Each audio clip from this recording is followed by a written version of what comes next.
It doesn't matter if the film is all inside or not. And sometimes actually depends on the brand. Some brands it's easier to do this thing to remove the underneath cover, the bottom cover cap if you want. Kodak, I think it's easier than other brands. Other are more difficult. This one I didn't manage. It's a Fuji. Let's try with this one. I think it's Astra, less common. So I just have a flat screwdriver.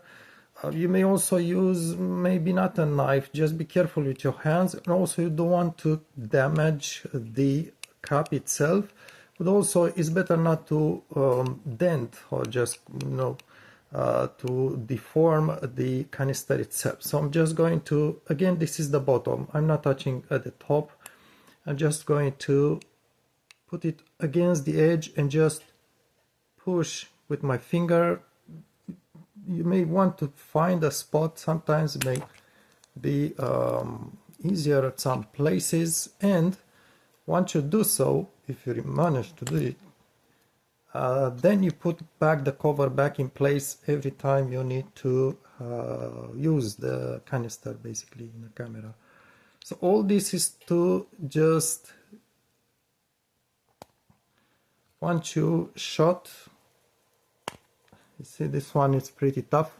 So you see when it happens like this, yes, there are tools if you want. Sometimes you can use a piece of film to retrieve the film inside, but you try it, you see how it works. It's really not that easy unless you have the right tool. Maybe that one works better, but I find it easier to just remove the cover and I just basically pull the film out and just put it back in place with the end outside and put the cap back in place.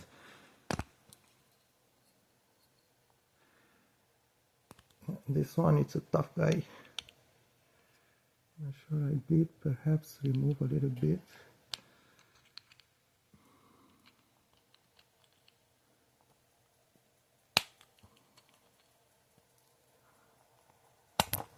Let's get too much more camera as well. Maybe it's also, I don't know, maybe easier to put it seat on table at an angle and just push like this, but again, you don't want to force too much, you don't want to deform it, because then it's not going to be possible to put it back in place.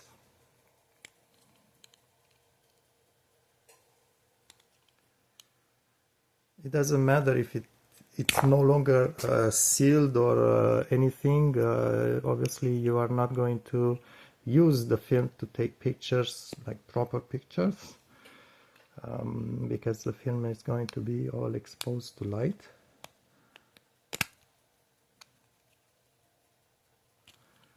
Yeah, let's perhaps try with the Superia, Fuji. These are expired films.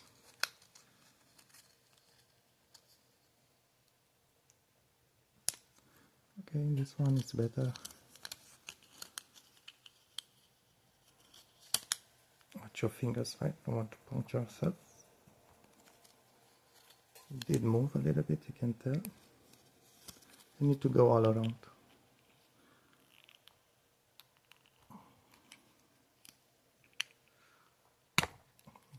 Watch your fingers again, careful.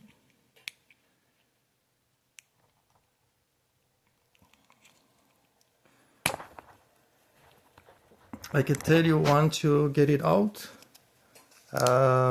next time it's not going to be that hard to remove it from there. So basically once you remove it once, should be fairly easily to press back in place, and you need to just be sure to press it properly back in place, because it's better not to have it get loose while you are using the camera, right? So you may jump the camera actually.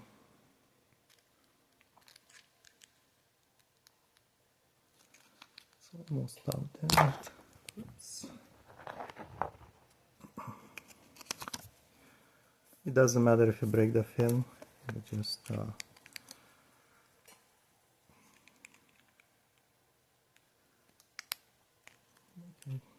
I'm not sure if there are tools that would do this. I think the people, the labs, they basically need to do the same thing, but perhaps they use some tools. Okay, so this is the cap, the film, it's all inside. So next time you simply just cut, if it's broken like this, cut and let another piece out.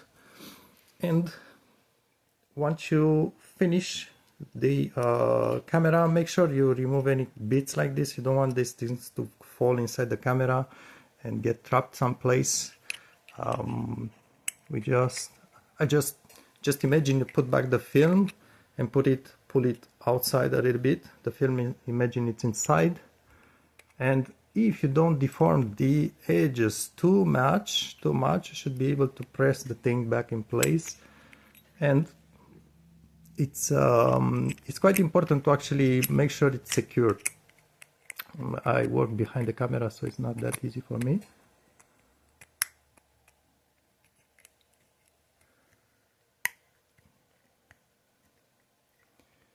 You need to do this once, right? With one canister, and that's going to be your test canister. You don't need to do it all over again with, I don't know, thousands of canisters.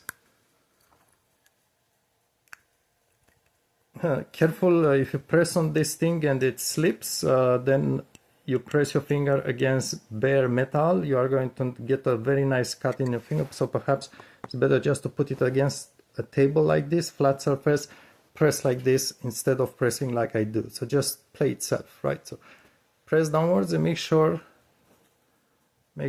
it's closed all around. I'm not going to do it again because I don't want to cut my fingers. It's really, really sharp, this metal, right? Don't play that. And just make sure you press downwards until you hear it click.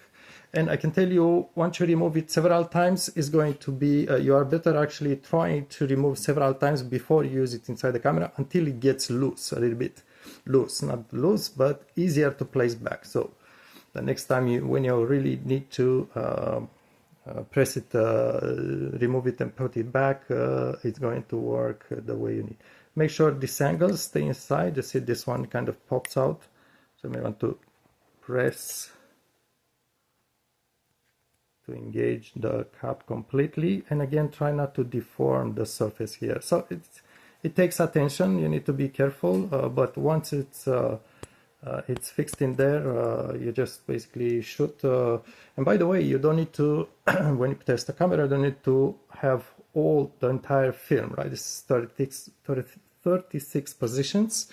You don't need them all. You don't need all of them. Just my suggestion is remove most of the film and leave, let's say 10 positions, 10 pictures, 10 frames. Cut the rest off. Be sure to let it attached to the whatever you call this thing inside, and use maybe just 10 frames, right? So you don't have to click on the camera 30 times every time to just roll all the film. I do have videos showing how to roll back film in the middle of the roll. Check it out if I don't forget to link it in the comment section. But that does not work on all cameras, so it depends on cameras. And some cameras it works, on other do not.